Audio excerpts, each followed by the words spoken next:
ભરૂચ જિલ્લાના નેત્રંગ તાલુકા પંચાયતની પ્રમુખ અને ઉપપ્રમુખની ચૂંટણીમાં રાજકીય સમીકરણોમાં મોટો ફેરફાર જોવા મળ્યો હતો। કોંગ્રેસના મહિલા સભ્યના ટેકાથી ભાજપે સત્તા જાળવી રાખવામાં સફળતા મેળવી હતી। નેત્રંગ તાલુકા પંચાયતની પ્રમુખ અને ઉપપ્રમુખની ચૂંટણી દરમિયાન રાજકીય ગરમાવો જોવા મળ્યો હતો। તાલુકા પંચાયતની કુલ 16 બેઠકોમાંથી અગાઉ થયેલી ચૂંટણીમાં આમ આદમી પાર્ટીએ 8 બેઠકો, ભાજપે 7 બેઠકો અને કોંગ્રેસને 1 બેઠક મળી હતી। જો કે આમ આદમી પાર્ટીના એક સભ્યના નિધન બાદ સંખ્યાબળમાં ફેરફાર થતા ચૂંટણી રસપ્રદ બની હતી। ચૂંટણી દરમિયાન તાલુકા પંચાયત કચેરી ખાતે ભારે પોલીસ બંદોબસ્ત ગોઠવવામાં આવ્યો હતો। આમ આદમી પાર્ટીના સભ્યો બાઉન્સરો સાથે કચેરીએ પહોંચતા રાજકીય માહોલ ગરમાયો હતો। ચૂંટણી દરમિયાન વિશાલ પટેલની અધ્યક્ષતામાં યોજાઈ હતી। પરિણામે ભાજપના મગન વસાવા પ્રમુખ તરીકે ચૂંટાયા હતા, જ્યારે ઉપપ્રમુખ તરીકે કોંગ્રેસના નયના પ્રજાપતિની પસંદગી કરવામાં આવી હતી। ગુજરાત તાલુકા અને જિલ્લા પંચાયત પ્રમુખ અને ઉપપ્રમુખ ચૂંટણીની નિયમો 1998 મુજબ આજરોજ નેત્રંગ તાલુકા પંચાયત ખાતે તાલુકા પંચાયતના પ્રમુખ અને ઉપપ્રમુખ પદની ચૂંટણી યોજાયેલ હતી। નેત્રંગ તાલુકા પંચાયતના પ્રમુખ તરીકે વસાવા મગનભાઈ જાદવભાઈને કુલ 8 મત મળેલ હતા અને તેઓ તાલુકા પંચાયતના પ્રમુખ તરીકે ચૂંટાયેલ છે। ઉપપ્રમુખ તરીકે પ્રજાપતિ નયનાબેન રાહુલભાઈને કુલ 8 મત મળેલ હતા અને નેત્રંગ તાલુકા પંચાયતના પ્રમુખ તરીકે પ્રજાપતિ નયનાબેન રાહુલભાઈ ચૂંટાયેલ છે। આપ જોઈ શકો છો કે જે કોંગ્રેસના બેન હતા તે ભાજપની વિચારધારાથી પ્રેરિત થઈને આજે ભાજપના મેન્ડેટ ઉપર એ વિજયી થયા છે। એટલે હવે કોંગ્રેસ પહેલાં હતા પણ આજથી એ ભારતીય જનતા પાર્ટીના જ સદસ્ય ગણાય અને વિકાસની ગાથાઓમાં બધા સાથે કામ કરવાના છે। શું પ્લાનિંગ રહેશે નેત્રંગ તાલુકા માટે આગામી સમયમાં?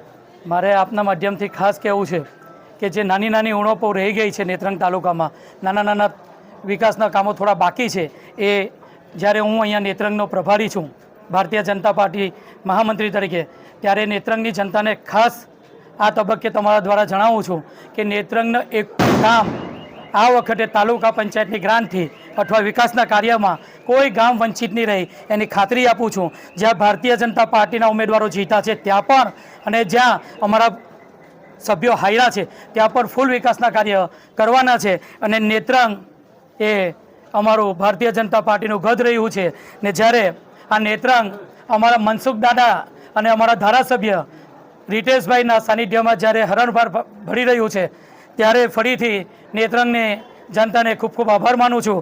અને આ જે આપ્યા બાપિયાઓ છે અને જ્યાં ચૈતર વસાવાની ટીમ છે જે અહીંયા નજર ટકાવીને બેઠી છે, એમને હવે ચેલેન્જ છે કે આવનારી તાલુકા પંચાયત 2027 હોય કે આવતું તાલુકા પંચાયતનું ઇલેક્શન હોય, એ તાલુકા પંચાયતમાં જે આ પ્રકારનો માહોલ થયો છે એ આવનારા સમયમાં નહીં આવવા દે એની ખાતરી આ ભારતીય જનતા પાર્ટીના એક નાનો કાર્યકર્તા આપે છે।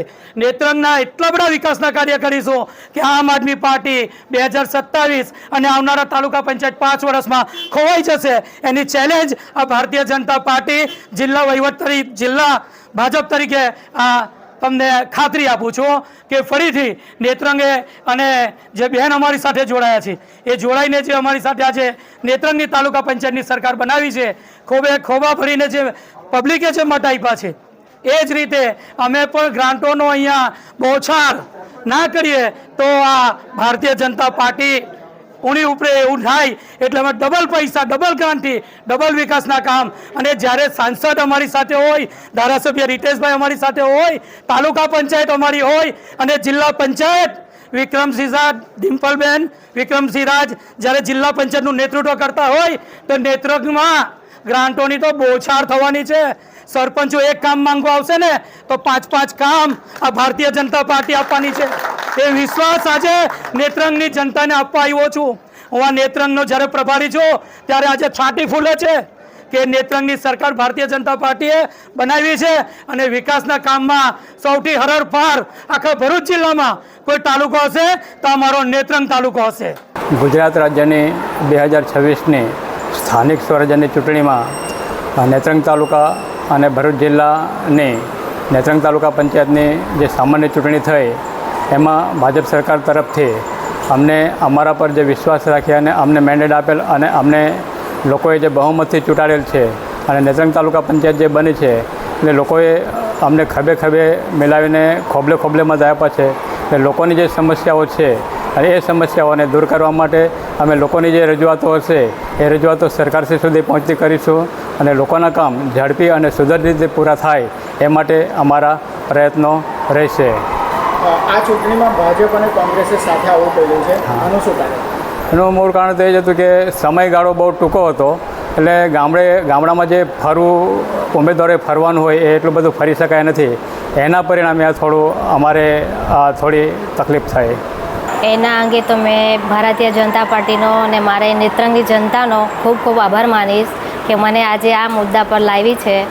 અને પહેલાં તો અમારા શેરખાનભાઈ પઠાણનો ખૂબ ખૂબ આભાર માનીશ કે તેમને મને આ હોદ્દો આપ્યો ને આ પદ પર બેસાડી છે, એટલે એમનો ખૂબ ખૂબ આભાર માનું છું. બસ એક સમયે ઇન્ડિયા ગઠબંધન સાથે આપ સાથે ગઠબંધન હતું, હાલે તાલુકા પંચાયતમાં ભાજપ સાથે ગઠબંધન કર્યું છે, શું કારણ? એનું પણ એક સ્થાયી મજબૂત સરકાર છે અને એમના હાથે અમને વિશ્વાસ હતો કે અમારી સાથે બેસીને જનતાનું કામ કરશે અને અમે લોકો સાથે મળીને જનતાનું કામ કરીશું અને જે હશે તેનું નિવારણ લાવીશું. ધર્મેશ રાણા, દ્રષ્ટિકોણ ન્યૂઝ, અંકલેશ્વર.